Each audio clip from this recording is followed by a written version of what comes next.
All right, before we begin, get you your Freebae episode. Let's thank our sponsors, Inspect All Pest Services, InspectAllServices.com, also a sponsor of Podcast and Pours 3.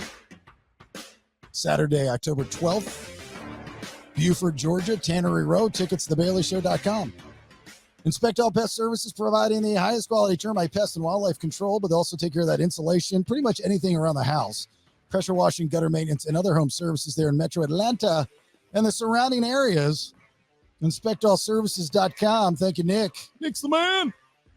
The Mad Dog, Manny Aurora, litigates all over the United States, but if you want to see that Mad Dog face, he's based out of Georgia there in Sandy Springs. I believe Sandy Springs. Criminal defense, white-collar crime, DUI, drug offenses, appeals, and more. The AuroraLawFirm.com. If you're a Branden, reach out. Need help, get help. Ridgeline Counseling, Dr. David Markwell and his 10 therapists in-house there, based out of Georgia. He's got a location there in East Cobb, also Marietta near the square, and then McKaysville outside of Blue Ridge, but he can do virtual sessions. So doesn't matter where you listen. If you need the good doctor's help, markwelltherapy.com or email him, ridgelinecounseling@gmail.com. FPC Insurance. If you're a new homeowner like myself and you're looking for insurance, FPC Insurance can help you. Shop over 35 A-rated companies. Plus, if you want to, and you should, reshop your current insurance policy. Find out all the bundles and multi-policy discounts they can get to you. 888-308-1841, or you can email info@fpcinsuranceservices.com or just get a quote online, fpcinsuranceservices.com. Looking to buy or sell a house in Florida or Georgia? My wife is your guy, Rachel Guy. 404-797-4600, or you can email her. No dirty pictures, please. I am RachelGuy@gmail.com. You think I'm joking? It happens. Alternate Power Solutions, another one of our sponsors for Podcasts and Pours 3. Family owned and operated. They are a Generac generator dealer, offering sales, service, installation, and repair of automatic home standby and portable generators. Plus, if you become a customer, which you should be, this is a thing, a huge thing now, especially if your power goes out for an extended period of time. Get an upgraded warranty, free monitoring, and a service contract. They offer flexible financing, semi-annual and annual service contracts for existing installations and warranty repair. 770-853-7571. Get a home assessment there, or poweringgeorgia.com and get $500 off your entire installation by using the discount code Bailey for $500. $500. That's a lot of Gator's. JHM Land Solutions. You look in your backyard, whether it's commercial or residential, and you see stuff. You're like, I ain't moving it. I ain't getting it out. JHM Land Solutions will. Grading, land clearing, mulching, also trees. They're bringing them down. Servicing Georgia, Alabama, and Tennessee. Get a hold of them. 770-274-9120. 770-274-9120. And Jayco Contracting. If I had a nickel for every time somebody's told me it is almost impossible to find a good and trustworthy roofing specialist, I'd be a millionaire. But now I got him. Cliff Bratcher, 770-316-3876. Licensed and insured roofing and gutter specialist covering all of Georgia, plus free gutter guards with purchase of a roof. Satisfaction guaranteed. They're the best in the business. 770-316-3876. Commercial and or residential. JaycoContracting.com. If you want to sponsor the show, the podcast, and or the radio show, get a hold of me, please. Always looking for sponsors. You get results. Ask anyone that sponsors the podcast. TheBaileyShow.com. Also, if you'd like to sponsor Podcasts and Pours 3 and or 4, or just buy tickets, TheBaileyShow.com. All right? Questions for the Mad Dog, too. He's coming on soon. Same website, TheBaileyShow.com. All right, let's begin. What do we want to talk about? To be yourself in a world that is constantly trying to make you something else is the greatest accomplishment. Ralph Waldo Emerson. Welcome to the Bailey Show podcast, a guy show women love to listen to. Intellectually immature nonsense. That's BS. That's BS. That's BS. That's BS. Okay, then, let's do it. All right, there it is, your Freebae episode 248 of the BS. Thanks for being here. My name's Jason Bailey. That right there is the iron-fisted one, Chuck Lunsford. Hello, Chuck. What's up, man? I'm in the market for some new Inspect All Pest Services support here termite control. So we're putting our sponsor to the test soon. Yeah, you really thought that sentence through. I don't know what it's called. What is it called? Pest service? Like, is that what it is? I'm in the market for pest services. You're in the market for a pest service provider. Yes. That's what I'm in the market for. Inspectallservices.com. Nick Morris is his name. I texted him last night, and they are coming out today, I think, to look at my pest issues. There you go. Yeah, he's the best that does it. He's a great dude. Good company. There's the B-Man, Brandon Thrasher. Hello, B-Man. Hello. We probably need pest control too, but we ain't got it. As we found out from yesterday's episode, you don't have health insurance. Why would you get pest control service? You don't have any? No, I don't think so. Probably why spiders keep showing up. I thought you had to have pest control for termites, or you couldn't get insurance. I don't know. I don't see any around here, and a guy never shows up. But we pay him. He just never shows. Yeah, it's a little bit of a trade-off. We get trash for free. They don't realize we haven't paid for trash.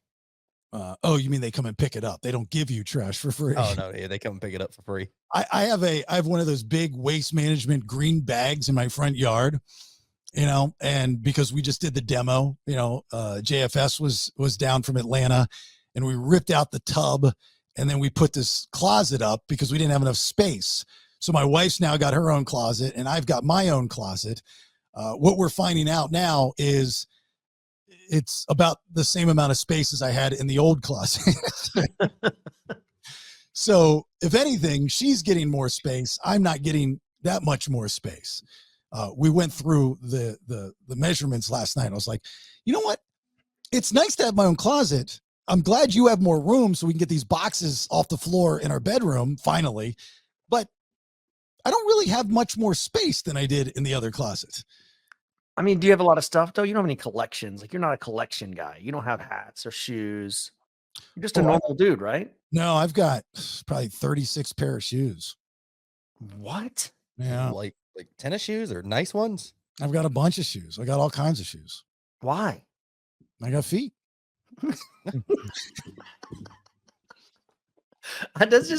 That's not normal. I don't understand the whole shoe thing that guys. I mean, I guess when you're 18, you're trying to get the hippest and the newest shoes. But when you're our age, I got one pair of shoes for each thing. And I got one pair. I got Hey Dudes. They're worn down, man. I wear them to work, wear them to eat, wear them to the bank now. Hope they don't look at my feet. Would you call them Hey Dudes? Yeah, Hey Dudes. Oh, they're great. Like slippers. That's a brand?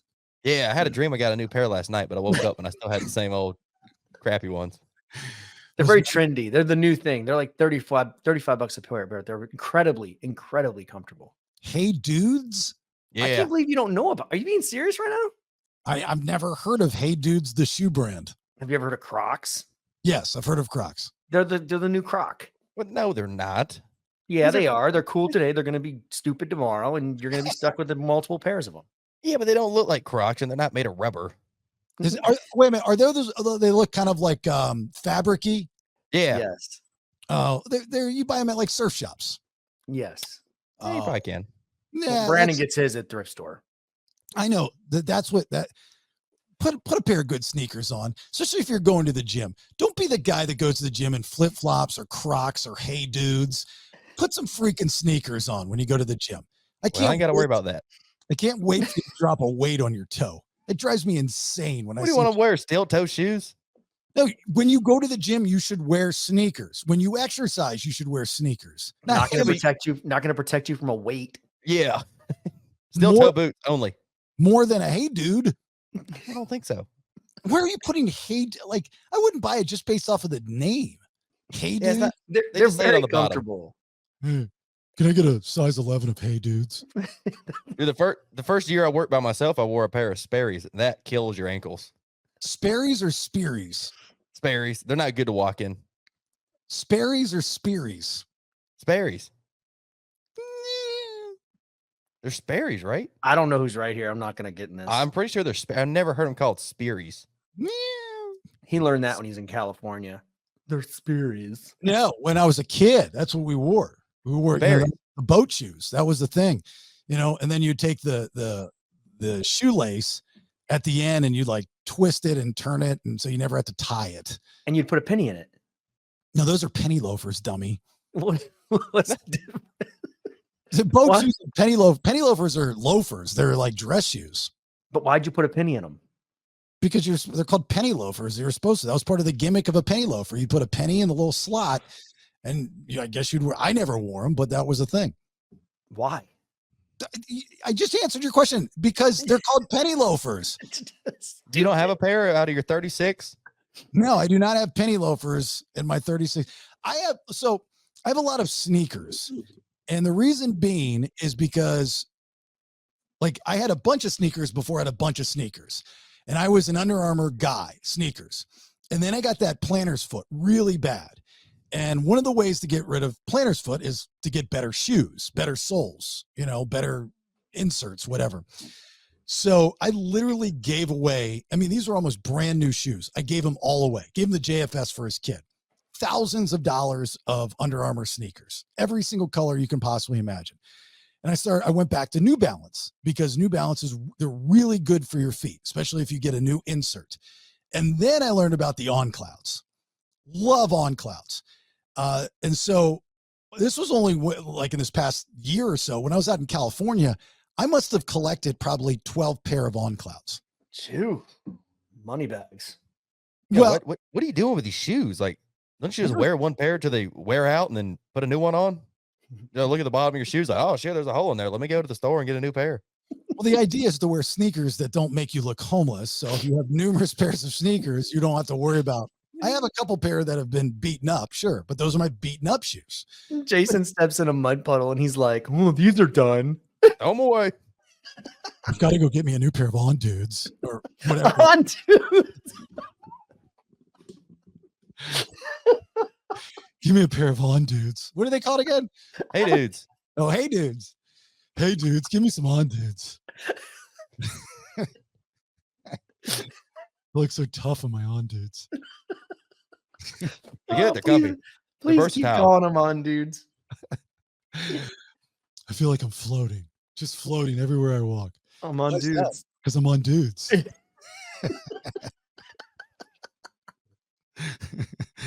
So I got all these shoes now for my feet, because I had the foot problem. So now, what am I going to do with them?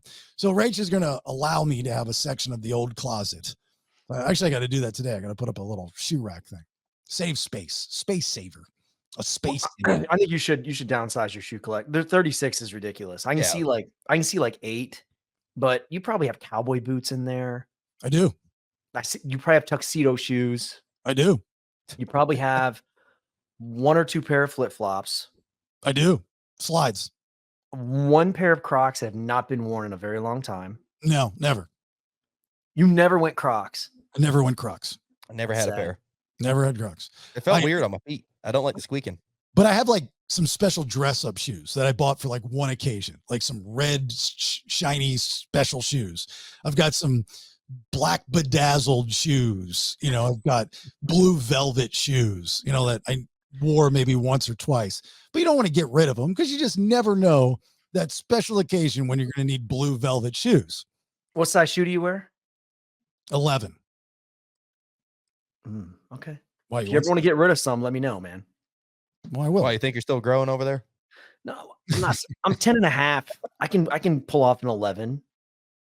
Yeah, You that's can what I only am. go one 10 and a half size up. You can only go one half size up. If you go more than that, it gets kind of goofy. What was the shoe growing up that your go-to shoe as a kid?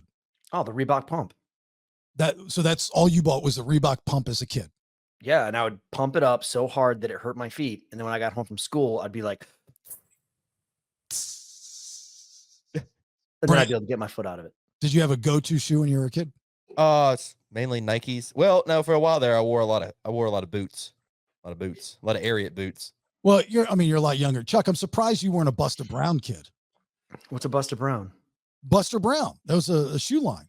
And you go into the Buster Brown store and they would, put your foot on the silver thing and they'd size your foot. And then every time that you went to go check out, they had a giant thing of Charlie's pretzels and you get a pretzel when you left the Buster Brown shop. Somebody knows what I'm talking about. I never heard of that. I would do the Reebok pumps for school, and then my nice shoes would be the Doc Martens. And you'd go to the Doc Marten store. Everybody had the same pair of Doc Marten boots with How the yellow. How emo of you, Chuck. No, they were like dressier. They were, you know, what's funny is I think I probably still have a pair of Doc Martens somewhere in this house, but I don't know where they fell off. Cause remember those things weighed, they were like boat anchors, dude. These shoes weighed collectively probably 10 pounds. They're still a thing. I mean, like my daughter, she's got some Doc Martens, like white boots, white and the black trim. It's kind of a thing. I went through a phase where I was trying to dunk a basketball in high school. And I don't know if you remember the guys that used to have the shoes. They made special shoes with like 4-inch lifts on the toes. So you'd have to walk around in those all day and it'd build up your calf muscles. And they were like, oh, if you wear these, you can dunk. And so I tried it for like a week and I was like, I look stupid. So I started wearing Doc Martens and playing basketball in them so I could dunk. Needless to say, I never dunked. This is what I got out of that story. It took you a week to realize you look stupid. Well, I was trying to get big calves. I was only 5'9" and I never grew again. And then somebody, hey, Chuck, you look stupid. I did look stupid, but man, my calves were awesome. So I want to bring this up this past weekend. You know, now that the podcast is also a condensed version is aired on the radio, which again is part of the plan. It's always been part of the plan for the podcast is to take what we do and take the content and give it back to radio.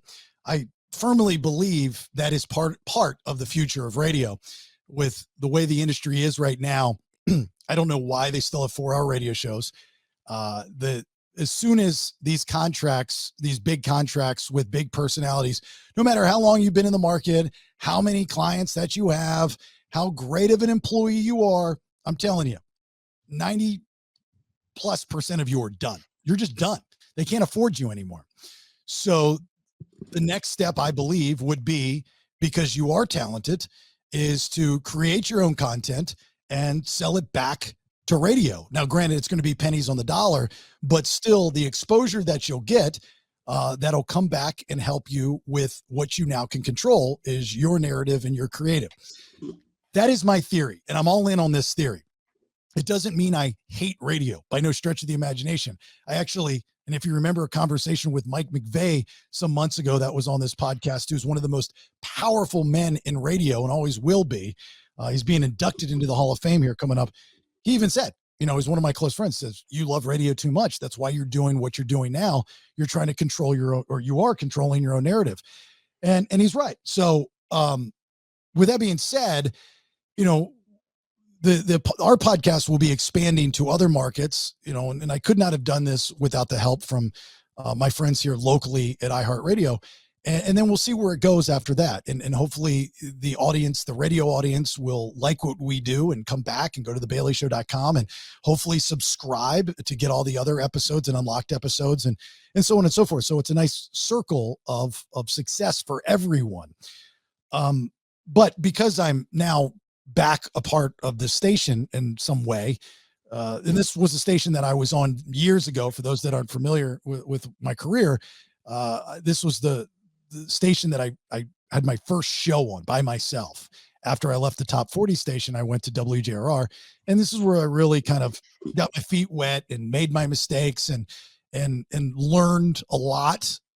Whether I was an arrogant, abrasive, brash punk ass, which I was, I still learned a lot at this radio station by some really good people. So anyway, the way this radio station is run, and this is something that I've always missed, is the people that put on the events, and not only with this station, but also in the cluster in Orlando, Florida, are very smart. And they're smart because they have common sense. They have always remembered one simple thing about radio, and that is the listener is the most important thing. There's nothing more important than the listener. We are in the customer service business. I've always said that. And if the listener is not enjoying what you're doing, they're not going to partake in what you're selling. Orlando iHeart Cluster has always done a great, not just good, a great job of catering to the listener. This was the first event that I have been to, radio event, that, you know, we're on Saturday mornings. I mean, we're not a big part of the radio station. We're contributing to the team. That's what we're doing. And we're thankful and grateful for it. But, you know, I'm not the guy, you know, in Atlanta, I was part of the guy, you know, in California, I was the guy, you know, that kind of thing. I don't want to be the guy anymore, to be honest with you. I don't want that kind of stress. especially in California, they didn't know how to do radio events. They didn't understand the concept of being out in front of people and catering to the audience. I don't think they still understand it because of who they have leading that cluster. This is a different situation. They had an event called Pitmasters and Pourers, and it was in Mount Dora, Florida, which is a cool little town if you've never been to it. There must have been 5,000 people at this event. And WJRR had Barry, the drummer from Shinedown, who we had on the podcast not that long ago, talk about music and his hot sauce and whatnot. Barry's one of the coolest dudes you could ever possibly meet. Great guy, fantastic human being. And JRR had him out there with their morning show, Pat Lynch and Taco Bob. They're doing a Q&A for hours, talking to him on the microphone in front of the audience. Barry was out there taking pictures with people. I mean, we're talking about the drummer of arguably one of the biggest rock bands in the past 2 decades is out at an event called Pitmasters and Pourers in Mount Dora, Florida, which he drove to on his own. They're just hanging out because they understand the concept of it's all about the audience. There's a line, for him to take pictures and sign autographs and all that good stuff. Then the other station, which I also worked at, Real Radio, the talk station, they had an event at the event. They had a wrestling match because the morning show host, this guy, Russ Rollins, who's a friend of mine, great guy, brilliant marketing mind in the radio business. He's always been ahead of the curve when it comes to the storyline of a show. He treats a show very similar to what I do, at least in the radio world, where you storyline things, very wrestling minded. And they had a wrestling event, and they brought in that Hollywood girl from the Netflix wrestling show. The midget? No, the blonde haired girl, Haley J. They brought her in, and I guess they have a girl on their show that's a professional wrestler. She's really good, and she's very good on the air. I'm not familiar with her, and I don't know her. But they had a wrestling match, and he had a whole gimmick lined up where I guess somebody from his show was in a mask, and there was a interference and a guitar hit and all that kind of stuff. It was really cool. I mean, it was just nice to be around an event that radio had been putting on, that radio put on, that was all about the audience. I mean, you had barbecue, you had adult beverages, you had rock star celebrity, you had wrestling event, you had a storyline, you had your local radio personalities that these people listen to all the time that can actually go up and talk to you. They weren't behind ropes or walls or tables or anything like that. It was just so refreshing to see this, because it's been a long time since I've seen it. And this is what I've always preached about radio. One of the reasons I started this podcast was to, when we do events, do it like radio used to do and should do to this day, like what these 2 radio stations did this past weekend in Mount Dora, Florida. So anyway, kudos to you guys. You guys did a great job, a fantastic job. Really. Did anybody recognize you? Yeah. So that was funny. So I had, I don't normally wear hats. I'm not a big hat guy, but because of some recent aging, I'm going to be wearing more hats, if not shaving my head. Cause that's another conversation for another You show. do both like Chuck, shave your head, then put a hat on. But as I was walking through the crowd, like no one introduced me, they didn't bring me up or anything like that. But as I walked through the crowd, people recognized me. Like one guy even stopped me. It was him and his buddy and his buddy's dad. And I was walking towards the wrestling ring, and he goes, they know me as Buckethead, of course. And he's like, Buckethead? I said, yeah, man. Hey, how you doing? He's like, yeah, I saw that you were back, because he follows the social media, and I guess he does listen to the podcast, or occasionally listens to the podcast, something like that. And I was like, yeah, I'm back. And, I'm talking to him and telling him what's going on and this and this and that. And he goes, it's so funny. We were just talking about you like an hour ago. Why were you talking about me an hour ago? And he was like, because, we were wondering if you would be here, what you're going to be doing when you come back, if you're bringing your show back and all this. I was like, that's really cool. Thank you. That's flattering, right? To know that my Orlando audience still remembers me, because I made a lot of mistakes when I left Orlando. I left Orlando. If I could write a book, a radio book on how to leave a market after a 17-year brand the wrong way, that's what the book would be about. Like, I check off all those boxes, every single one of those boxes. I just did it the wrong way. Not that I burned bridges, so to speak, with the audience, but it was just that I wanted to get out. I wanted to leave. I was so frustrated and so angry, and I never got a chance to explain that story to anybody. And, now after 12 years, I don't even know if anyone cares. So it's nice to see that. So, it was cool. It was cool to be back around people. There's a few people like that I met or I saw this past Saturday. So it was nice. Good. We got fans. We got fans. Yeah.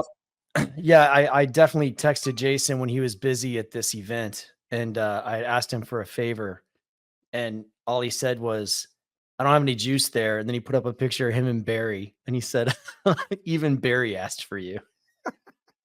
Like, no juice, man. I knew you were busy though. I knew that you were mingling, and you were, getting your face out there as Jason Bailey, not Buckethead. No, I went to just enjoy the event, and I went up to have lunch with my mom or dinner with my mom because she lives up in that area.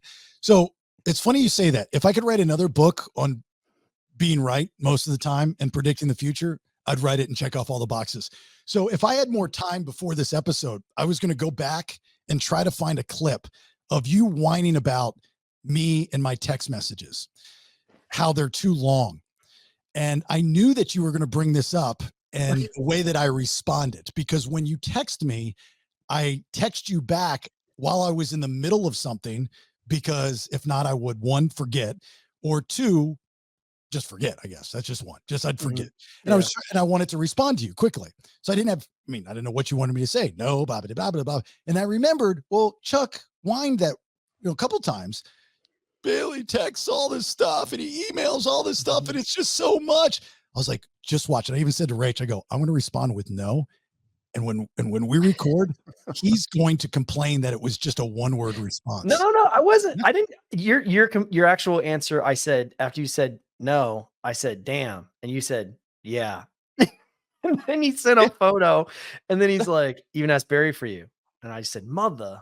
And that was it. So But here's what I like it though. This was a good back and forth. I enjoyed this. I got a photo. I got dude, this is what I'm talking about. You're on the right in and out. In and out. Good stuff. Yeah. No, I like it. I'm glad I'm up to your guys' standards. But you do look weird with a hat on. I do. I can't do it. Like, you sent that, and I mean, look at this. Look how weird he looks. Oh, When you sent it to me, I'm like, who the hell? And I can't take pictures. I look fat too, the way that I'm angled.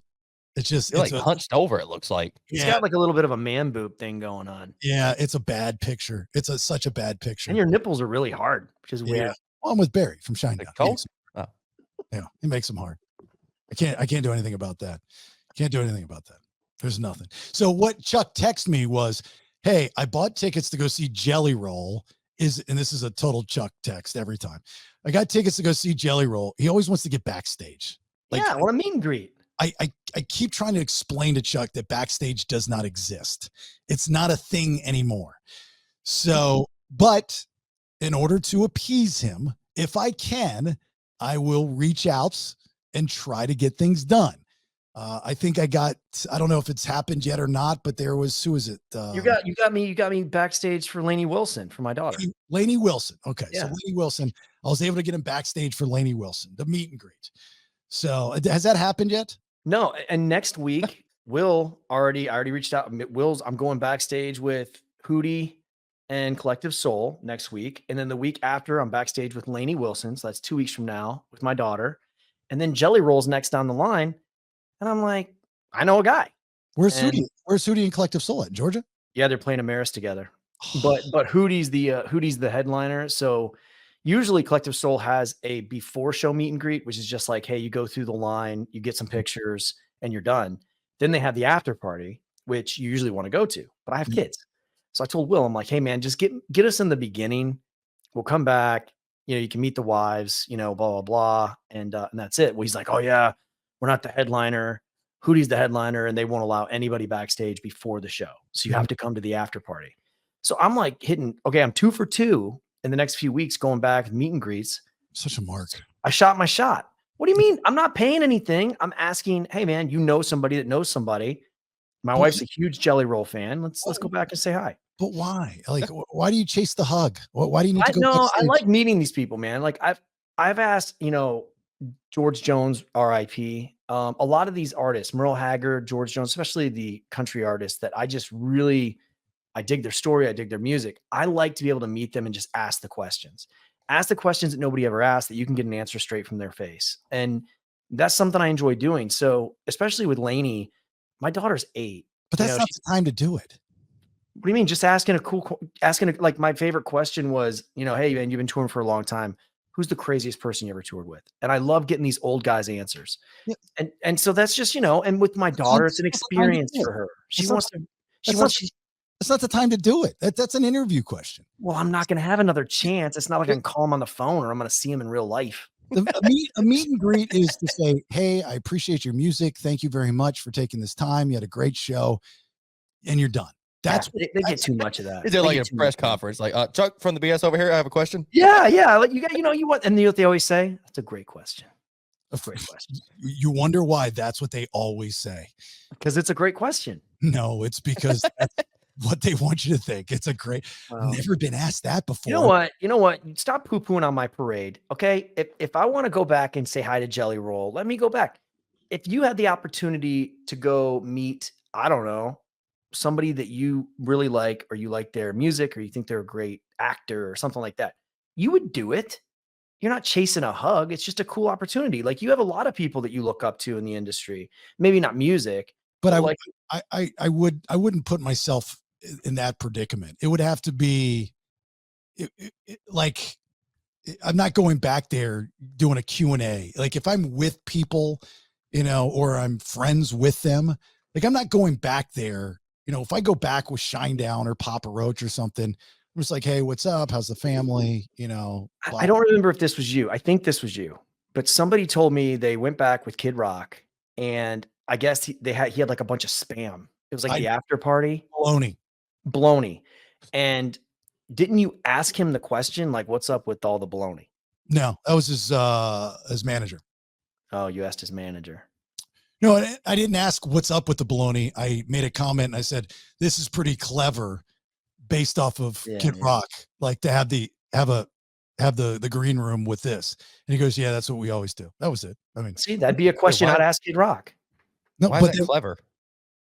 Because it's cheap and it's funny, because he's, white trash Kid Rock. It's funny. It's ironic, I guess. I thought he was a big player in the meat market or something. He bought into Oscar Mayer. Yeah. Dude had Bud Light, Wonder Bread, bologna, and mustard. It was awesome. It was so clever. But when I saw Kid Rock, and I met him numerous times before, not that he remembered me, he's very quiet, and I just said, hey man, have a great show. I appreciate you taking the time. That was it. But I was with other people that knew him well, you were just chasing a hug. I was not chasing the hug. I was there as a guest. You don't know what the definition. See, here's the thing. You can't use my term against me if you don't know the definition of my term. If you're going backstage and you're meeting these artists and you're saying, hey, what's up? Have a good show. And then you're busting my balls for wanting to go backstage and meet them. No, finish. No. Lay the blueprint out properly. You're going back. Hey, so where's the craziest place you've ever put your microphone? That's not, I'm not going to do that with Jelly Roll. One's for my, full disclosure. I'm not the biggest Jelly Roll fan. I like his music, but I'm not like, oh, wow. But I'm not going to ask. It's a meet and greet, man. Hey, Jelly Roll, JR, can you go through all your tattoos on your face and explain them to me? See, now that's a good question. I would be like, hey man, I'm thinking about getting tattooed, blah, blah, blah. How much did that shit hurt on your face? Look at it this way. If you were in their shoes and you're taking your time to meet your fans, you don't know who these people are, right? You just know that they're there because hopefully they like you, right? Do you really want to spend an obscene amount of time answering in detail the Chuck Lunsford questions of, where's the tattoos come from? What shoe size are you? What time do you normally get up in the morning? Where's the craziest place you've ever left your cell phone? Versus a meet and greet is, I'm meeting you, we're greeting, thank you, appreciate you, have a good show. It was a pleasure. Let me take a picture so I can show everybody that I met you. They know the game. It's not a place to do a Q&A. It's just not a place to do it. I don't know. I think you're wrong, because the rapport that I would build, the rapport that I build with them is going to be instant, and they're going to be very, very friendly with me, and they're going to want to be my friend. They're going to probably have questions for me, because they're going to be like, I can't believe I just met this guy. He's so nice. The rapport is, keep an eye on that guy. Let's not let him back here again, please. Keep him away from the drink station. Well, because I mean, they don't do press conferences though, which I think they should. Be a good idea. No, they're in and out, man. It's a job. They go, they do their job, and they leave, and you go to the next city. Oh, that's like football players or baseball players. Do the same thing. No, it's not. It's they do their job. Jelly Roll is actually very good at embracing the cities that he's in. You know, if you follow him on social media, he was in a city not that long ago, and they were driving around, and they went by a lemonade stand with some kids, and he gave them like $700. You know, stuff like that is cool. You know what I mean? That's cool. He's a good dude. I mean, when I had him on and I did this check-in for my last employer, I must have had him on for hour and a half, hour. I don't know. It's the interview somewhere up on the YouTube channel or in the podcast or something like that. Just such a great guy.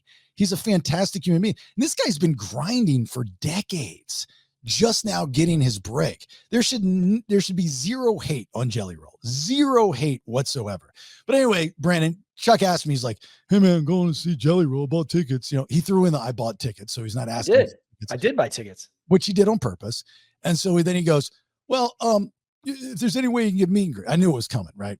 So I'm like, all right, well, it was one text. Of course you knew it was coming. It was in the text. Don't act like I sent you multiple texts. He read half of it. He's like, "I think Chuck's going to ask for a meet and greet." Nope, second half of the text. There it is. So just to let you know, I not only asked Barry, but I asked somebody else too. Well, I won't name who it is. So I did try twice, but it's funny you say that is because I'm trying to book him for the podcast and I have to find the information to his people. I don't know where it's at. And there's a couple other people that I know that are friends with him. So if we get into that situation, and I'll try to do it quickly before he performs in Atlanta. Yeah, I think you have to like the end of October. If you can make that happen, that'd be great. Yeah, that's plenty of time. So I'll see what I can do. Then when we get him on the show, stop shaking your head. You allow me to tee it up. So then it's a type of thing where he goes, "Oh man, I'd love to have you backstage." You know, that kind of thing. Just don't bust out and be like, "Hey Jelly, I got a really important question for you, but I don't want to ask it here. I want to ask it backstage." It's a backstage, it's a one-on-one thing. Yeah. I don't want to do that. Yeah. Just don't do that. Why? That's not good. Huh? You don't think he'd like that? No, I know. Well, now I want to go. No, don't try it, you son of a bee. No. This is mine. This is mine. Son of a bee man. Son of a Brandon. Well, I got good questions for him. I know that. You can ask Jason for backstage to like a band you like. Like, you just said you don't even like Jelly Roll. I do like him. My wife is a huge fan. I'm more of I like your music. I respect your music, you know, but it's like the Eagles. I love them. I like them, but I'm not going to be like, "Oh my God, I got to go meet them." You know, it's just not, there's some artists that just, you look at, you're like, "Man, I really, really think they're interesting. I think they have an interesting story." Well, I will do my best. Matter of fact, I'm having lunch with Jelly Roll next week. Exactly. That's why I text you, because you never know. And I know, like, there's times that you've surprised me and you've been like, "Oh yeah, I can totally make that happen." It's funny. Chuck thinks I have this juice and I have zero. I have no juice. I know no one. Wait, time out. Me and Brandon are the definition of no juice. So you technically would have a little juice. Little juicer. Look, you're going to meet Darius Rucker. I would love to. I am a huge Darius Rucker fan. I have never met. That's not true.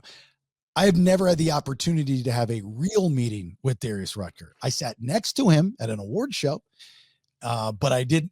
Here's a perfect example. So I'm at the Country Music Award show, whatever it was, in Vegas, and I'm down on the floor.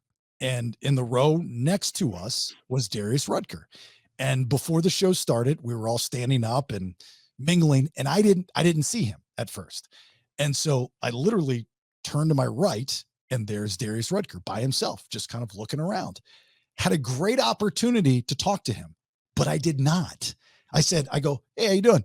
He goes, "I'm good, thanks." I said, "Cool." And that was it, because that was not the time to mark out for somebody. I would have went up and asked for like a picture, and I'd have asked him some questions. Yeah, hopefully you didn't call him Darius Rutker. DR. Darius Rucker. What did I say? Rutger? Yeah, Rutger. Rutger. Put a T in there. All right. So, Chuck, we'll see what we can do. Okay. All right. We'll see what we can do. We'll see what I'm we coming can along. do. No, you're not. Why not? I'll never get backstage again if I got you with me. Yeah, No, I get. especially He for knows me. me. He likes me. Who, JR? Jelly Roll likes you? Yeah. No. Yeah, he's gonna see me. But oh, what's he's- up, me man? He's gonna be like, "Hey, are those on dudes?" Yeah, they're on dudes. Like, All right, you so- coming with me, man? You want to sing a song? Well, let me ask you this then, Chuck. Uh, If you're downtown Atlanta, Shannon Sharpe lives in Atlanta, right? oh my god. Oh, does he? And you run into Shannon Sharpe, do you ask him about his recent situation where he recorded on Instagram Live him having sex? No, because that was obviously a commercial. That was completely set up. It was 100% for promotion of his Viagra Smart. type magazine or pills. No, I don't think the people want to hear that. I don't think the people are intrigued about that. I ask the hard hitting questions. And if you're not familiar with what I'm talking about, Oh, here's boy. what he put out on Instagram Oh. Live on accident, he says.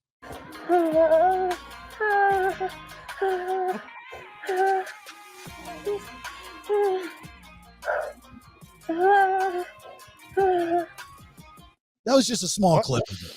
Why is there like TikTok dubstep music in the background? Because where I got it from, they had put a bed in the background. Oh, So then he has to come out and do this. Embarrassed for a number of reasons.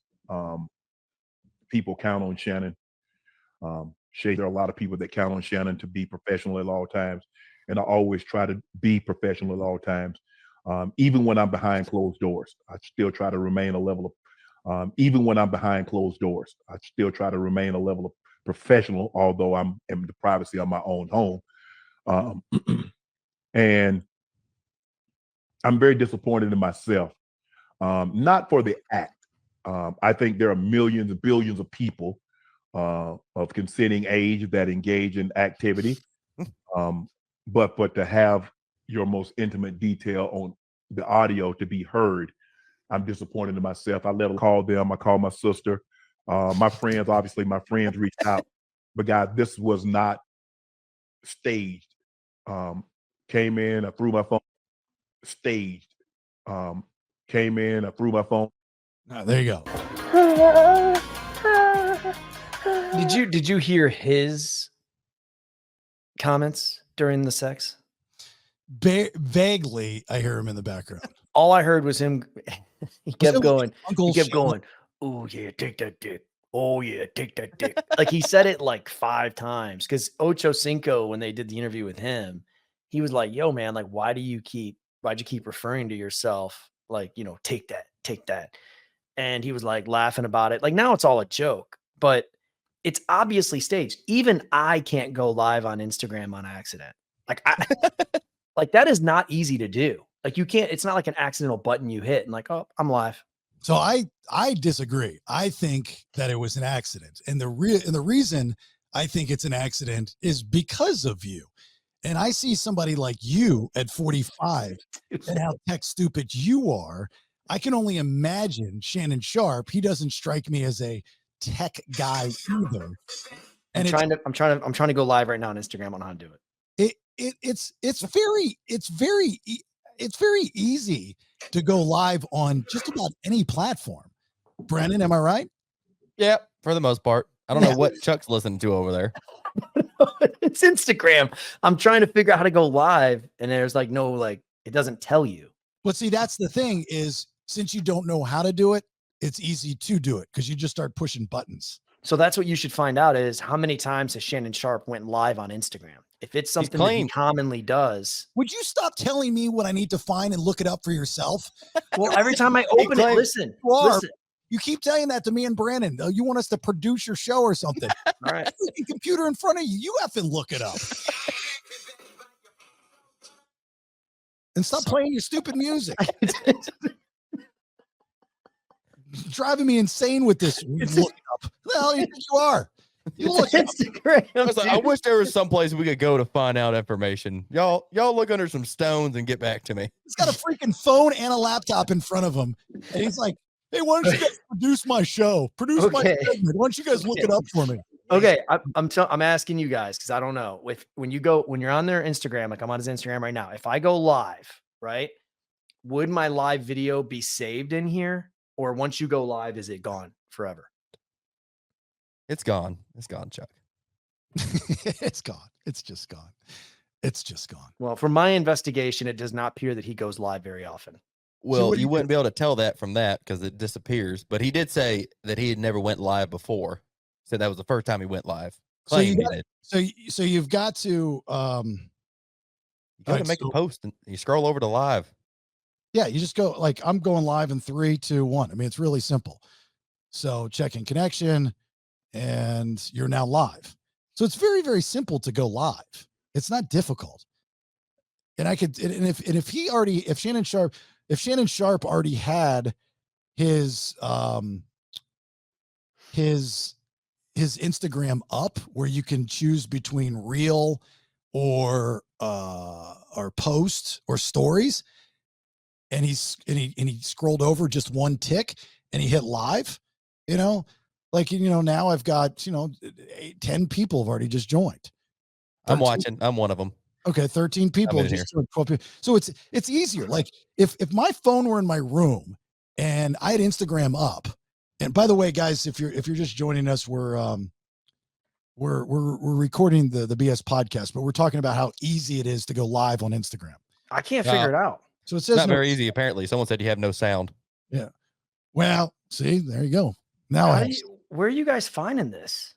what do you mean where am I finding it? I'm on it right now, and I'm Go hitting to the plus post something. button. Oh, live! You got to scroll all the way over to the left. Just Good Lord. explain it to you, Chuck. Good Lord. Jesus. So it's very easy to go live. So I don't think Shannon Sharpe. I mean, I believe Shannon Sharpe. I think he did it on accident.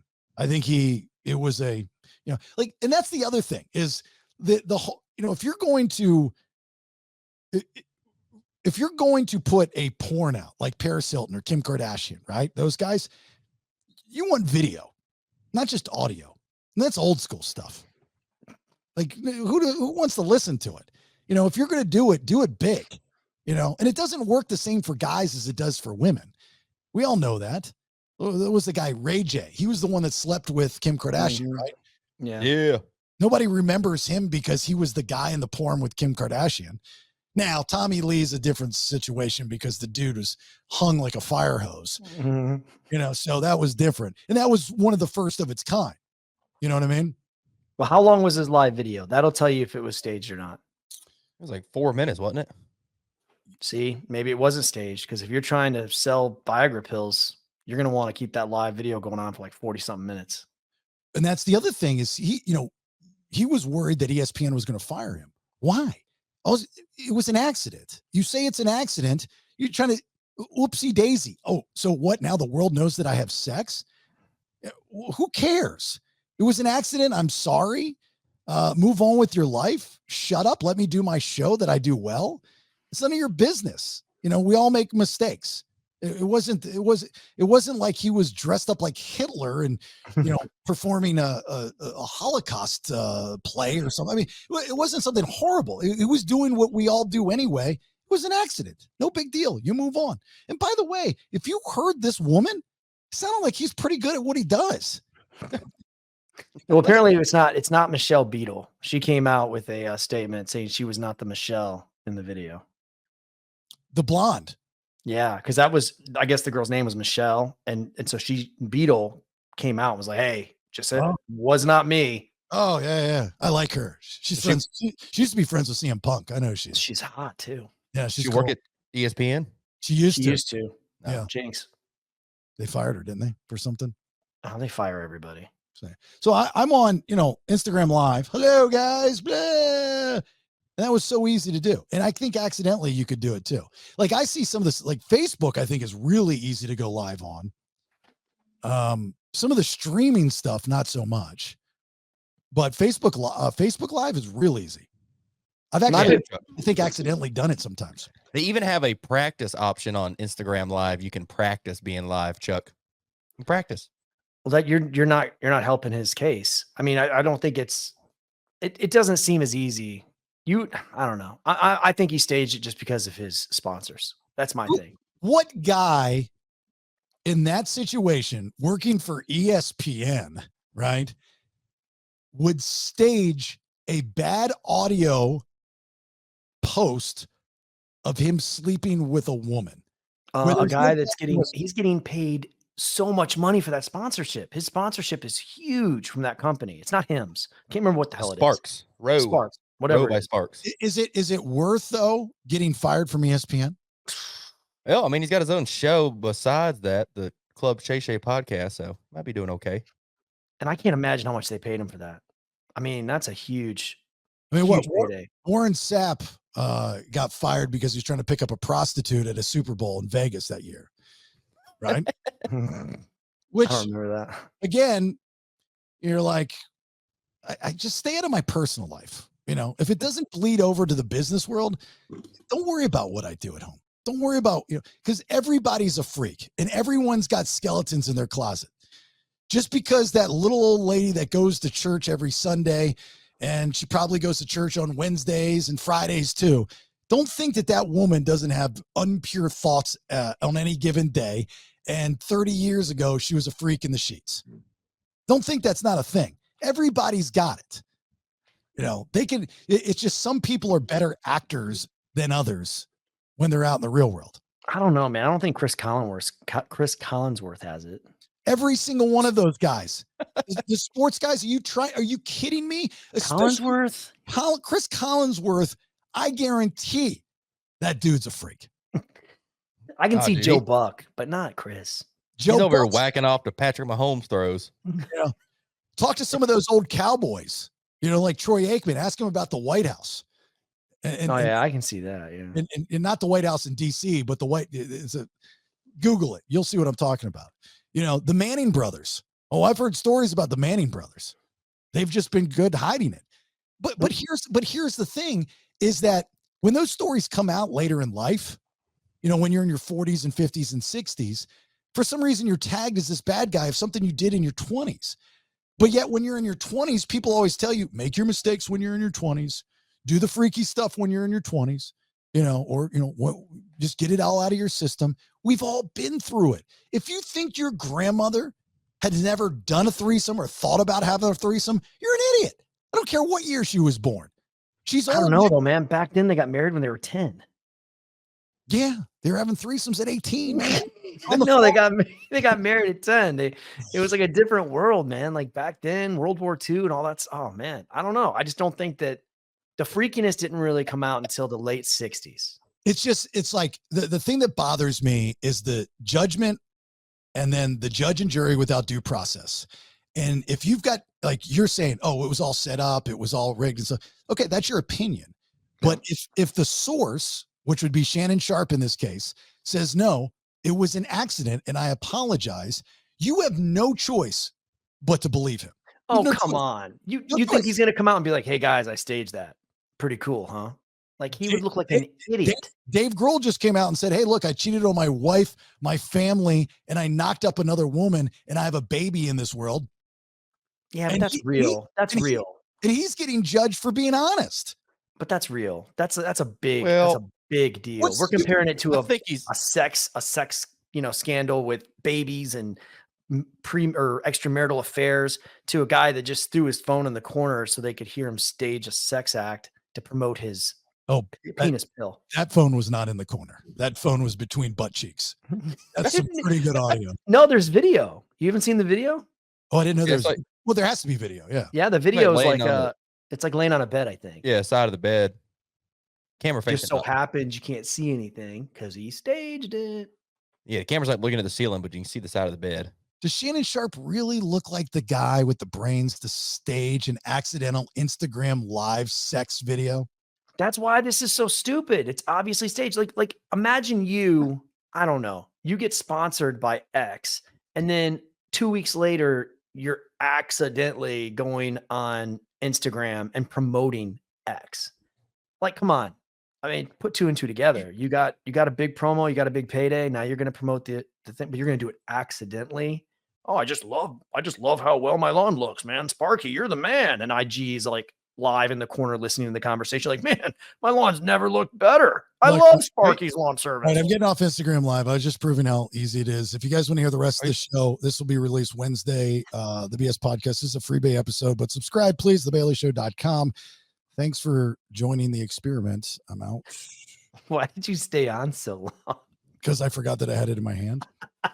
Oh, you're trying to prove a point. Yeah.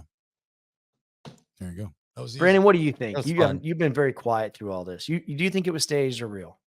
I don't think it was. I mean, it could go either way, but I say I'm pretty dumb and I pull off staging stuff sometimes. So I can see it being done, because if you play the stupid part, then no one believes you're smart enough to do it.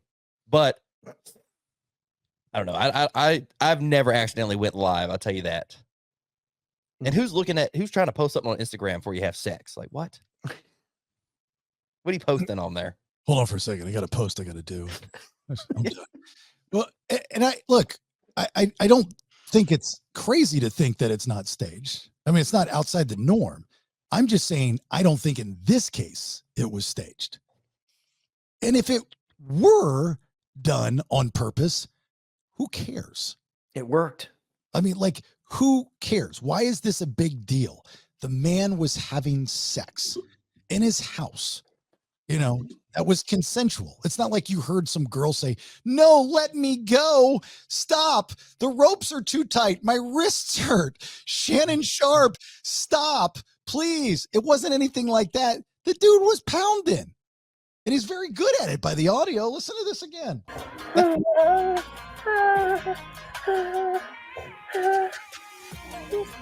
I got to tell you, if my wife sounded like that, I'd probably go Instagram Live with her more often. Or ever. I don't even know. You know, like, I mean, he's 56 years old. Yeah, I'm a boy. That's kind of impressive. Yeah. I mean, if you could make your woman sound like that, would you put it out on Instagram Live? Yeah, and he's never been married. There you go. I mean, that dude, yeah. Enjoy it, brother. He had one of the best, if not the best, Hall of Fame induction speeches of all time. I don't remember his. What do you play? Defensive end? No, he's tight end. Tight end. Denver Broncos. He got up there and he says, I'm the only inductee into the National Football Hall of Fame that I was the best at what I did, but second best at what I did in my own house because of his brother Sterling. He was wow. Yeah, it was, I paraphrased there, but it was something like that. So, and Sterling was up there on stage with them, and the video you can see just his I mean, like, that was the ultimate put over, right? To say that you're so good. You were so good at what you did. You're going into the Hall of Fame, the best of the best, but you're the only one in the National Football Hall of Fame that's so good to be here. But in your own house growing up, you were second best at playing football because your brother was better. That was badass. And that's true. That was just Sterling Sharpe was awesome. Played for Green Bay. Yeah, he was great. But that was pretty cool. So anyway, Shannon Sharpe, I got your back. I think I believe you. And you know, like, here's the thing. I like Shannon Sharpe, but I got to tell you, I don't think he's smart enough to do it. You know, and that's kind of where I know it sounds like kind of a dick thing to say, but I just don't think he's smart enough to pull this off. Unlike you, he's got a guy. He's got a guy that's behind him, managing everything. Well, that's a good idea. Just like me, I'm sure Shannon Sharpe would not want a guy behind him doing this while he's having sex. All right, hold on. And you're live. All right, Bill, am I good? Yeah, give me a countdown. Yeah, quiet. No. 5, 4, 3. Okay, here I go. All right. Tamisha, you ready? Okay. Or Michelle, you ready? Okay. More? You need more? Okay. And that's the other thing. I don't think they're really pounding. You don't hear any slopping. You just hear some whining. Usually there's other noises. I wish this guy who put it, it's the only place I could find it. It was some other podcaster's YouTube channel. She wouldn't have put music. This might not even be it, to be honest. Why would it doesn't sound like it. I mean, it was a lot of him talking when I heard it. Yeah, I didn't at the beat. There was this was longer. I just grabbed a small clip of it. Well, yeah. Chuck, record you and your wife. Yeah. I don't know if you're gonna hear anything. We have kids. So We're like the silent police. We're like the silent police up in here. Yeah. Like, Phantom sex. Kids don't even know we're home. Yeah. Give me an example. Tell me how it sounds. You ready? How do you sound? What do you sound like? Like that. I mean, dude, I'm being quiet. I'm like holding my breath. Like I don't make any sound until the very end. Then I'm like that. Because I mean, feels like you're doing voiceover for like an animated haunted house. Yeah, that would be it. That'd be it. And your wife is what? I don't know. She got a pillow over her head. Like buried. Like it's buried. I'm like, where she's gonna suffocate. I think Brandon's a man. I think he's in there. He's like, yeah. Well, you know when he's doing it. You know what he's doing it. That little what's that life alert around the girl's neck, and it's all like, "Are you okay? Are you okay?" Are you noisy, Brandon, in bed? Depends on how drunk I am and the scenario. You know, how many people are in the vicinity. The vicinity or the room? Either or, you know, just depends on the scenario. See, August lives right above me, so he's deaf. He can't hear nothing. Right. How many people do you normally have in a room when you're having sex with somebody? I think the most at one time was like 4 people. Watching? No, not watching. They're just hanging out. Or they're sleeping, you know. No, we don't. That's why we're asking questions. So it was like a high school party. More like a hotel. So you're all in a hotel room. Yeah. We don't do it as much anymore. You know, you get a little older, you're like, yeah, let's just not doing that. But when you're younger, yeah, it's like, all right, if everyone's asleep, no one's watching, just get under the covers, be quiet. Who's the last girl you had sex with? It's probably like 2 months ago. It was a girl I took home from the bar. Okay. And her name? First name? Oh God. I hate when you always ask for names. God forbid. You're gross. Well, we'll call her Madison. All right. You do know it. You're just not saying it. Yeah, usually, because then you always want to call these people and get them on the phone. Why I don't like doing that. Okay, well, just let's have a conversation. I mean, you know Chuck's wife's name, you know my wife's name. We'll give her a real name. We'll call her Madison. See, no, I did this last time. And I was like, oh yeah, he won't ever. If I tell him it's a fake name and then I give him the real name, he's not going to know what the real one is. All right, so fine. it could be. All right, Madison. Whatever. Madison. Okay, so did you know Madison before the bar? You like seeing her around before? Yeah. Yeah. Okay, so you met up at the bar. She's like mutual friends in the same group. Okay, pretty girl. Yeah. Good enough. Probably like a 7. A 7. But when you're pretty drunk, dude, it's like a 9. Okay, and she's into you, right? She likes you, obviously. She slept with you. And what Madison lives in Noonan, Georgia? Yeah. Okay, so her expectations aren't high. And correct. Yep. She does what for a living? Nurse, which is a terrible thing, but okay, nurse. There you go. So that's a good gig. She got a nurse. Her name is man, nurses are dirty. Dirty. They are dirty. They're dirty. They like to cheat and they're dirty. Okay, so you got a Madison. You know, she knows what's going to happen that night. She knows she's meeting up with the B man. She's going out to the bar. So you guys leave the bar when the bar closes at 2? Yeah. Well, I can't go to that bar anymore. So we got to leave at like 1. The other bar. So you leave and you go where to have sex? Where did you end up? To the house. Usually we bring a bunch of people over to party and play beer pong. Usually I win a good bit of money too, where I make my money on the weekend. Great. Let's focus on the topic. So we're back at the Thrasher House of Awesomeness, and as soon as you walk in, you offer her a drink, obviously. Right? Oh yeah, we had stacked up on Bud Lights and Busch Lights before. Maybe got a little. Nah, we didn't have any vodka. We were out of vodka. Okay. So you get in there, and do you go straight to the bedroom, or are we playing beer pong first, or what? Yeah, we're usually going to probably stay up till about 5 in the morning. I try to go to bed before the sun comes up, but sometimes, the sun's already up. So you know in your mind when you plan on making your move. You're trying to and also you're trying to get as much partying in, but you also have to get laid, and then you got to get some sleep. Yeah, I gotta check in with my wiener frequently too to make sure it's okay. Fair Make enough. sure it's gonna be able to do the task. Fair enough. So you trips to the bathroom, wiggle it around a little bit, and you're like, you're good. You'll go when I'm ready. Got it. Understand. As you get older, that gets more difficult, by the way. So so when it's time to actually get her going and get your groove on, because you want to go to bed, you want to have sex before you go to bed, you then, what's the move? What do you say? You say, hey, you want to go to my bedroom, or hit her over the head with a brick? What happens? Oh, dude, we got YouTube TV, man. Come down and watch YouTube TV. And then sometimes, I got all the cameras down here, so it kind of freaks him out to begin with. Sure. Thinking about making porno.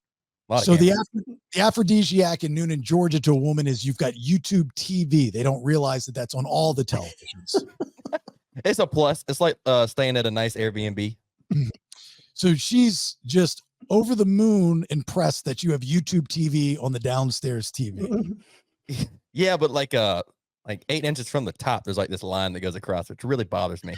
Again, let's focus on the topic. Okay, so she's now going, oh my God, you've got YouTube TV. Take me, please. So you escort her downstairs to the basement, to this, as we see on all the videos, like this one on the YouTube channel, is just a horrible room. There's nothing on the walls. Looks like, you're hiding from the cops. You're a fugitive. So once you get down there, when do you make the move? Do you turn on the YouTube TV first and sit down on the couch and do the old yawn stretch? Or as soon as you get down there, you know why she's down there. You're going, all right, it's time to start kissing. Yeah, the viewing angle from the couch isn't the greatest for the way I got the TV set up. So typically it's come in, cut the lights on, cut the TV on, cut the lights off, and then get in the bed. Okay, get in the bed. So and I had to fix the bed the other day because one of my 2x8s that I have supporting it fell out. So it was like dipping down in there. So that was a hassle having to fix that motherfucker before. And you have a bathroom down. You have a bathroom downstairs. Yeah, but we got to rip it down. So I just let them use the upstairs bathroom. Okay, because usually women want to use the bathroom before they're getting ready to have sex. It's just got to walk upstairs real quick. So she's now has to leave and go upstairs to go to the bathroom, then come back downstairs. Nah, typically you pee before you go downstairs. Okay, but she doesn't know she's about to have sex. That's the thing. I mean, she does. I got a good idea. But she's not. It's not like, oh, we're going downstairs. She thinks she's going to watch YouTube TV. Well, the allure is that she's going to watch YouTube TV. You both know what's about to happen, right? But then she can't pee before she goes down, because then she's going to let you know that she knows she's about to have sex. So she has to comes downstairs. Chuck, you follow me, right? That's right. Yeah. That's why you do a pre-pee. Like say, hey, look, you want to pee before we watch YouTube TV? Is that what you say? Well, it's just kind of understood, like, hey, I'm gonna go piss before I go to bed, go downstairs. You do know that if you ever have a girl go to a room with you and then you don't have her go to the bathroom first, and then they say, hey, I'll be back, I gotta go to the bathroom. I've lost many a good one night stands that way. Because once they go back to the party and there's all those other guys up there and you're in the room waiting for them to get back from the bathroom, I've had many never come back. Yeah, that's why you gotta have them pee in the room. There's a bucket over there, baby. Let him leave. I'm not going to let you leave. I know you want to do this consensually, but I just feel like August might steal you away if you go back upstairs. Right. Yeah. So then you've got to mentally prep for what's about to happen. A little bit nervous. You're seeing, hopefully that you're going to be able to perform. A lot of things running through your mind. If you don't perform well, who's she going to tell? What kind of embarrassment will you have in Noonan, Georgia? Is she going to be upset that she did not get her fill of YouTube TV? All these different things are going through her mind. So you finally get her in the bed. Do the clothes come off periodically, or are we naked before we get into the bed? Oh, yeah. No, I think you get naked once you get in the bed. That's kind of protocol. Okay. So naked, you're just like, let's get in bed and get naked. I mean, with sluts, maybe with like your wife or something, you just get naked before. Okay. Well, let's not call them sluts, Brandon. Let's just call them women that are wanting to have sex often. Okay. So they get in the bed, and how long before all the clothes are off does Brandon B-Man Thrasher then go in for the air refill? Well, it depends.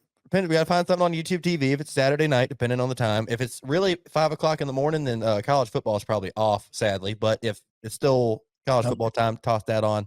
You're not listening to my question. I say about 5 minutes from time we hit the bed, TV gets sorted out. Let's get going. Okay, so you're watching TV while in bed. I thought there was a couch in there. Oh, there is, but there's no view. There's no view from the couch. Yeah, come on. Okay. Pay attention. Follow along here. Well, but you're already naked, so there's no reason to watch YouTube TV if you're naked. No, it's in the background. I always have it on. Okay. We got to be careful. You know, especially when, you know, you get some, like when YouTube TV has those moments of zen, great for sex. But when those tampon commercials come on, you know, kind of weird. Oh, it's not too bad. Kind of Doesn't weird. bother me. So now she'll probably ask the question, do you have protection? You know, something, right? Do they ask that in Noonan? No, hell no. Okay. Maybe Are they you serious? give me a baby. No, we're a big Plan B city down here. Oh my God. It's the abortion station. Yeah, What about STDs? you know, you just kind of hope that they don't have anything. I mean, I'm clean. I know No. that. Usually they're good. They're good. You don't wear a condom with these girls? Not often. Oh my God. And you wonder why he vomits every morning when he gets. You probably have the VD. Yeah. VD, which one's that? Valentine's Day. Venereal disease. It's all of them. Chlamydia, gonorrhea. They'll battle All it of out. Yeah, you They'll took battle it out. You've got the premium package. Dude, you can't mess with that, got 'em man. all. You need to start taking care of yourself. Well, I watch it afterwards. Oh my. Just a little Dawn, get it off for you. Gets gets the oil off the ducks and get Yeah, it's good enough for ducks. Good enough for me. get the critter off my unit. Poor people. They didn't teach sex ed in school, did they? No. Yeah, we didn't take it very seriously though. Yeah. So when these girls stay, how long do you guys cuddle after? Like, are you a cuddler? Like, do you let them stay, or do you just like, all right, fake you're going to sleep and then hope they sneak out? Like, Yeah, I'm hoping I pass out. And they leave. Yeah. Hopefully they're not there when I wake up. That's always awkward. And So- what sucks even more is they don't have a car there. And then they're like, "Can you take me my car?" Well, not really. I kind of wanted to sit around the house for another 4 hours and watch football, drink some beer. Now I got this bitch bitching at me. God, you're so romantic. And what he means by that is they don't have a car there, is that they don't have a car. they probably don't even have a house. They have nowhere to go.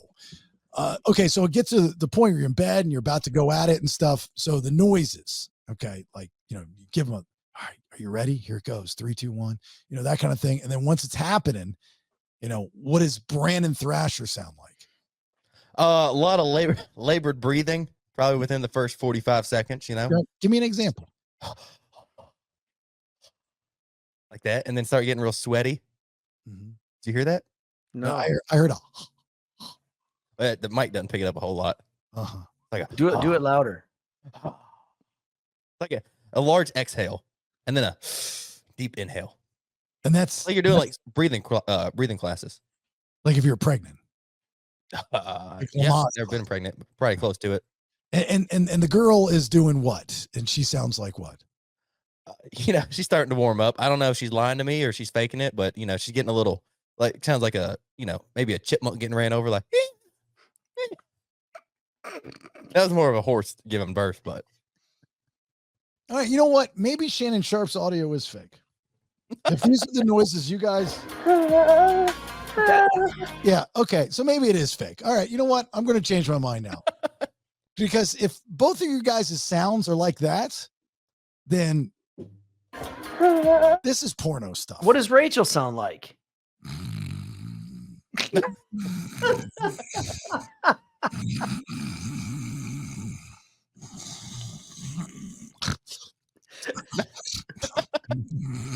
What does Jason sound like?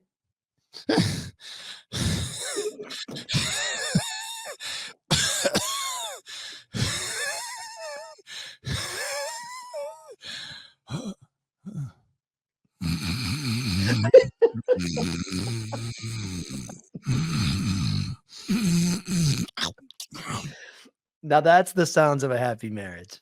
That's called 13 years. Everybody's got different sounds in the bedroom, you know. I think I'm changing my mind. You know, Chuck, you very rarely do I have someone in my life, especially for all these years that I've done this, that has been able to, I'm so stubborn and hard-headed that I won't change my mind just to stay on point. You have made me change my mind just in episodes based off of things. And I'm opening you up, man. I'm opening your mind. You make me think and like think it out. And now that I'm thinking it out, I'm going, Because now it makes sense. Like, none of us have sex with women, and it sounds like this. And dude, if you went live, could you imagine what would be what's going to get caught as? All right, hurry up. Are you done? Like, that's the kind of stuff that it's going to catch. You know, like that one time the wife goes, all right, hurry up. Like, can you please finish? And you're like, and you're like crying. You know, that's what Instagram's going to pick up for me. And you would get a text or a phone call from somebody immediately. Oh, yeah. Everyone's getting blown up. Like, yo, dude, your phone. All right, change my mind. You're right. I'm wrong. There you go. Nicely done. Very good. Very nicely done, you guys. Both of you guys. All right, Brandon, you ready? Yeah. One question with Brandon. Let's go, Brandon!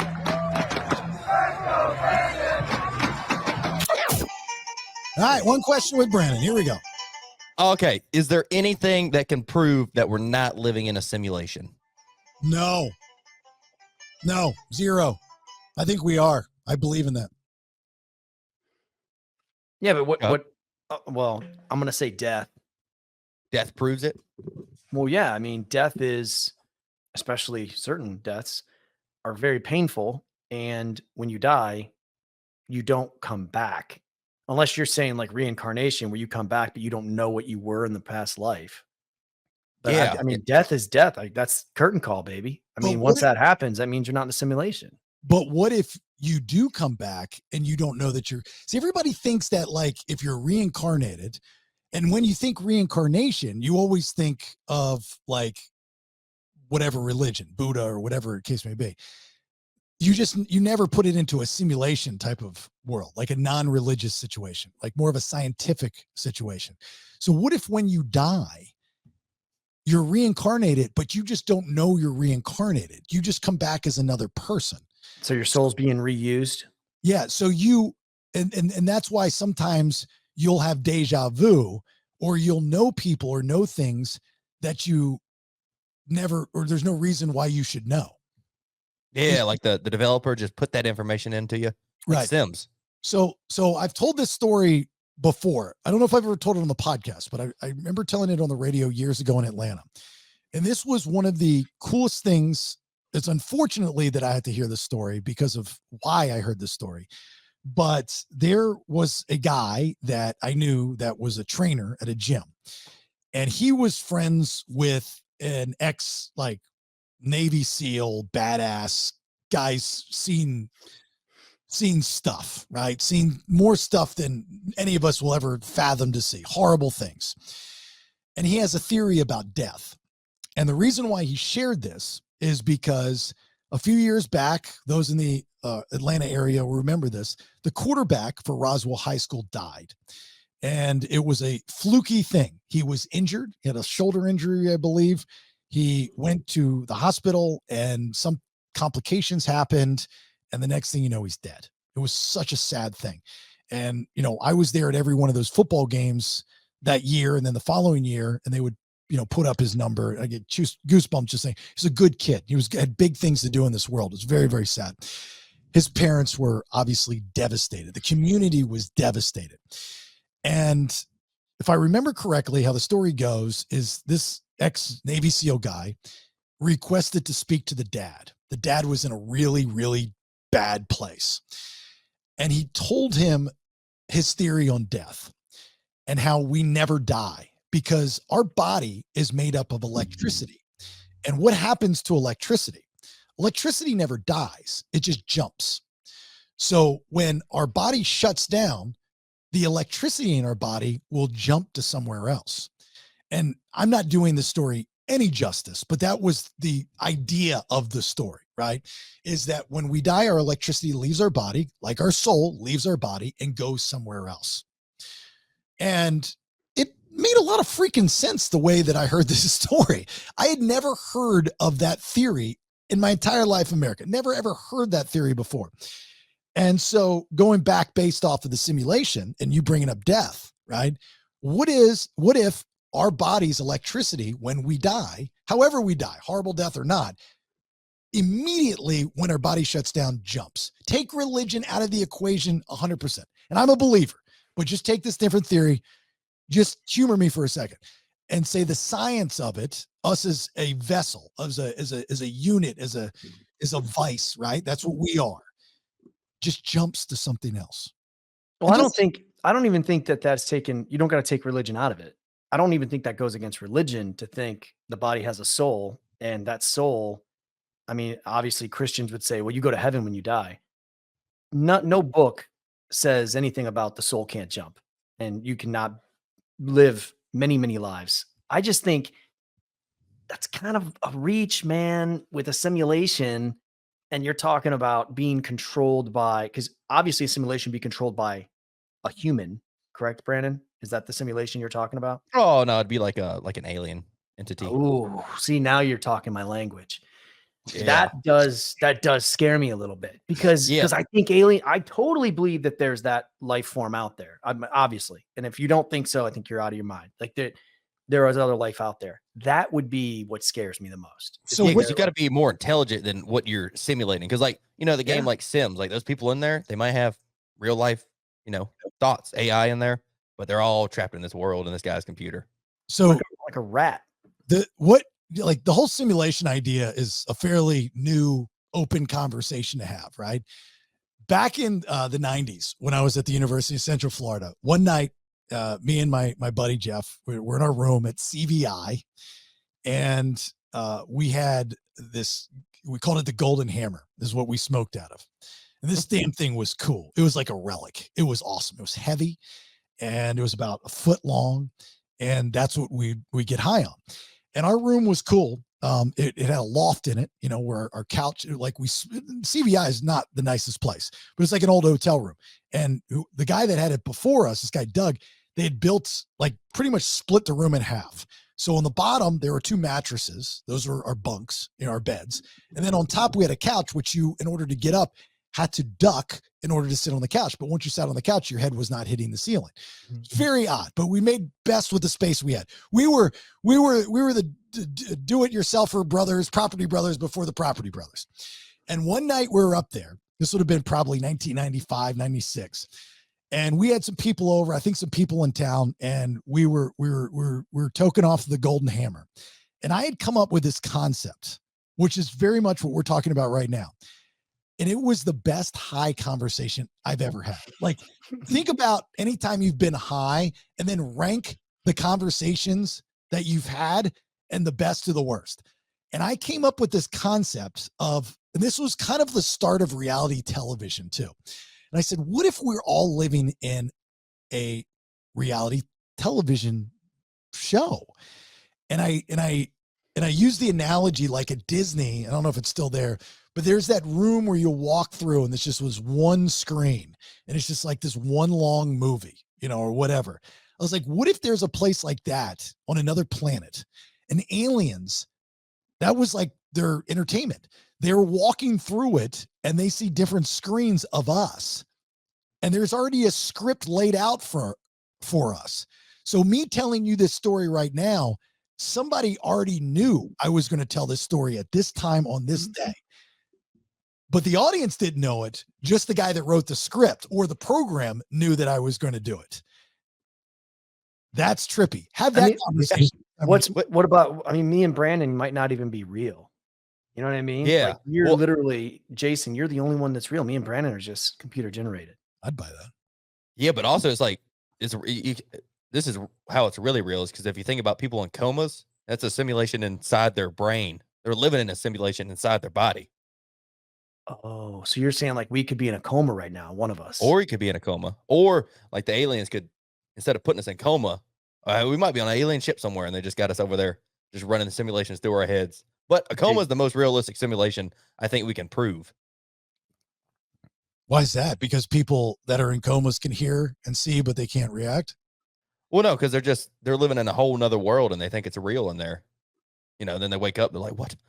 My life's been a lie for the past 10 years. Yeah, but there's some comas that people are in. I learned this when I was doing work with the VA in Tampa, that they know what's going on. And so they just can't react to it. So the wives of these guys that served in the military it was a specific type of coma.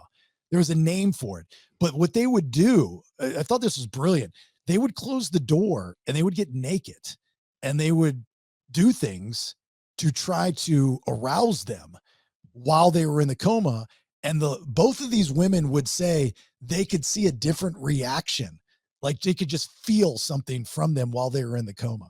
That's pretty interesting. I was in a coma for 5 days. And when I went out, well, that's what the doctors told me. So when I went out, I know none of my family was there. They were all in Florida, and this happened in San Diego. When I woke up out of the coma, my parents were there, and I'm like, okay, this was bad, because when I went into the coma, they were in Florida. So I knew some time had passed. And when I woke up, I was on a respirator, so I couldn't speak or anything like that because I had the tubes down my throat. But every time I woke up, apparently I'd do the same thing and I'd move my wrist like I wanted to write something. And the last time I came to, they held up a piece of paper that my handwriting said what happened. And I like looked at them and I shook my head and they explained it. And eventually they took me off the respirator, obviously. And they said, you throughout the last 5 days, you would constantly be grabbing at your junk, because I had a freaking catheter in, and they said you'd just be out and you just go down and grab the catheter and try to rip it out. And they said, but after 3 days, you started waking up. Like every 6 hours, you'd wake up and you'd always do the same exact thing. You'd go like this. We'd give you a dry erase board and you'd write what happened. And they said it happened for days. My parents would be there. I'd wake up. I'd do the little thing with my hand. They'd give me a dry erase board. So then they just started keeping it saying what happened. And they would explain the story to me. And after they explained it to me, I'd go back in. And it was like days of this. But I can tell you, being under there, I didn't remember anything. Like, I don't remember hearing a voice. I don't remember. It seemed like time. I went into the coma and I woke up 10 seconds later. Can you imagine the world had changed? Like, that's your life. There's a guy that I knew that dated a girl that couldn't remember, and he really liked her. Like amnesia, or yeah, so he met her. Forget how he met her. I think he met her at a restaurant. And he didn't realize he didn't know her. He didn't know her condition, and so he fell for this girl. And so he, and even her parents, or it was just her dad. I don't think her mom was around, and her brother wanted nothing to You're so stupid. You're doing 51st dates, man. Is there a movie? Is this Adam Sandler? Is there a movie about this? So anyway, he would make these things with the waffles. So anyway, well, if you I guess if you know those stories, I think dating a chick with amnesia would be the greatest thing ever. My wife she's pretty close. That woman can't remember a damn thing, and it drives me insane, absolutely insane. And then when I remind her, I always have to put we talked about this, or I told you, you don't have to say it like that. Remember something. She's got the memory of a brick, but the things that she does remember are they're dumb, remember. Does she drink a lot? No, she doesn't drink at all, really. I don't know why. She got an accident when she was younger, car accident. That's what you're lying. No, she did. Her and Caleb did. They got a bad car accident, but she says that's the reason. I just think her brain's lazy. She got lazy brain. She got lazy brain. Every time you yell at her, she's like, "It's from the accident." And you're like, "Damn it." Yeah, excuses. I'm not an excuse guy. I think it's silly. Anyway, all right, there you go. TheBaileyShow.com. Give us a like, share, follow on all social media at Listen to the BS. Please, this is a Freebae episode. So if you're not a subscriber and you would like more, we would appreciate the support by going to TheBaileyShow.com and subscribing. Get the rest of the episodes. You get exclusive. You get freebies. I'm going to give out some more freebie tickets this week to Podcast and Pours 3. That's happening Saturday, October 12th, Tannery Row, Buford, Georgia. Distinct Grace, Chuck's band's going to headline. We'll have Branden doing his song up on stage for the first time ever. You'll get to hear Branden do this. Bradley's in a Cadillac, smoking weed and doing crack. And then we'll have $1,000 cash and prizes, karaoke contest, drinks, food, special guests, surprises, all kinds of good stuff. Those tickets available on TheBaileyShow.com. And then Podcast and Pours 4 is happening Saturday, December 14th. That is Orlando at Elixir off of Washington, downtown Orlando, with the band Saliva doing a special. Well, they don't do this often. acoustic unplugged sets. So all their songs acoustically, which is going to be really cool. Might even have some special guests for that one too. I'm working on that. Distinct Grace will be performing as well. Live podcast. Maybe Branden, you could do a version there as well. For those not in Atlanta, maybe we'll get you on twice. So the tier 1 tickets have sold out for Podcast and Pours 4. Tier 2 is almost sold out. It's a tier system, so it goes 15, 20, 25, 30, so on and so forth. So if you're planning on going, it would be smart to get your tickets now. TheBaileyShow.com. There are hotels for both events. In Atlanta, it is at the Buford Travel Inn. Yeah. Travel in Buford. Travel in Buford. Yeah. TIB. Travel in close. Buford. It's the Hilton for Orlando. Podcast and Pours 4. I need the Travel In link if you want me to put it up on the website. Yeah, I can do that. I'll send it to you after this. Probably a good idea. And then the link for the Hilton is up there on TheBaileyShow.com. All right. If any sponsors, you want to sponsor the show and or the radio show, Saturday mornings, WJR in Orlando, a condensed version of the shows from 6 to 9. We can have a conversation. I'd love to have a conversation. Just reach out to me again via TheBaileyShow.com. Don't forget the YouTube channel. Subscribe to that. You get episodes like this and Mondays, Honey, I Raise the Kids. Full episodes up there, plus thousands and thousands of hours of content. Subscribe to the newsletter as well when you're on the website. If you don't mind, please. All right, Chuck, you got anything before we get out? I'm going to the store immediately after this recording to buy you some chewing tobacco. And if there's any ATF agents that listen to the show and that's illegal, please reach out to me ASAP. All right. So I don't get in trouble and get arrested. Okay. Appreciate that. I think it's illegal. It's illegal. I need a lot of it, about $200 worth. Seriously. Definitely illegal. I don't think it is. No. Yeah. They already don't like me. All right. Well, Branden, you got anything before we get out? Yeah, I got to get some Mike Boom grease. You know where they sell that? Mike, you need some WD-40. No, actually, don't get WD-40. There's this other stuff in the same section. It's more of a gel. It comes in a gray black can with a yellow top on it. That's the good stuff. KY? No, it's not KY. I don't know what it is, but it's better. Anyway, all right. As always, we appreciate the support. Thanks for listening. And again, give us a like, share, follow on social media. Have yourself a great day for us today and talk to you next time. Bye. Thanks for listening. Till next time, check out TheBaileyShow.com. Make sure you like, share, follow on all socials.